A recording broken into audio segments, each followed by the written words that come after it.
नमस्कार, आपण पाहताय प्रगती टाइम्स न्यूज। वाईच्या महसूल प्रशासनाविरोधात आता आंदोलनाचा एल्गार पुकारण्यात आलाय।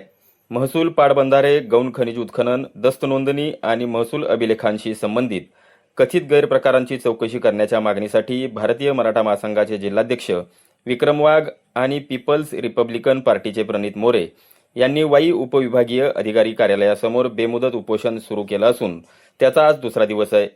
यापूर्वी तक्रारी आणि निवेदनं देऊनही ठोस कारवाई झाली नसल्याचा आंदोलकांचा आरोप आहे। नेमक्या त्यांच्या काय मागण्या आहेत, ऐकूयात विक्रम वाघ यांच्याकडून।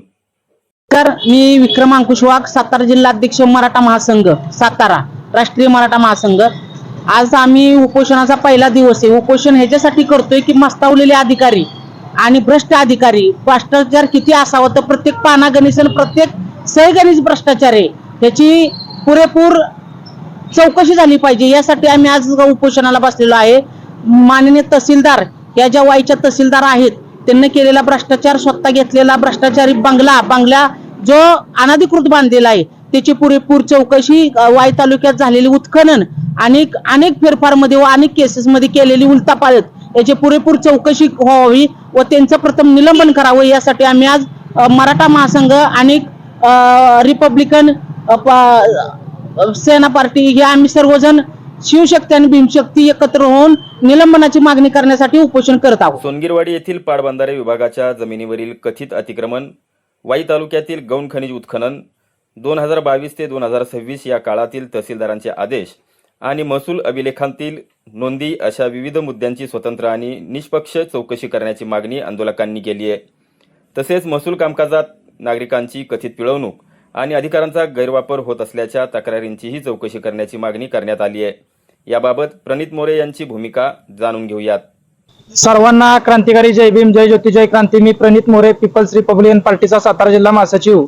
वाई तालुक्यात 158-1 सोनगिरवाडी मिथिलानगर येथे वाईचे पशुधन विकास अधिकारी आणि वाईच्या तहसीलदार सोनाली मिटकरी यांचे पती रामचंद्र शिंदे यांनी एक अनधिकृत बांधकाम केलेले आहे, जे दोन पाटबंधारे विभागाचा अतिक्रमण आहे। याच्या विरोधात आम्ही वारंवार आवाज उचलत आहोत आणि या प्रकरणात वाईचे नगरसेवक सुशील खरात यांनी मला धमकी देखील दिलेली आहे, ती व्हायरल देखील केलेली आहे मी सगळीकडे।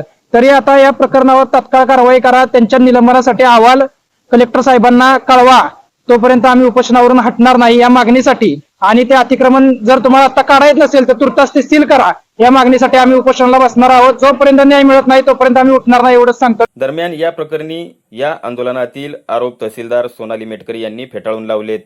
आपल्याला आणि आपल्या पतीला या प्रकरणात विनाकारण गोवण्याचा प्रयत्न होत असून आपण शासकीय अधिकारी असल्यानं जाणीवपूर्वक त्रास दिला जात असल्याचा त्यांचा आरोप आहे।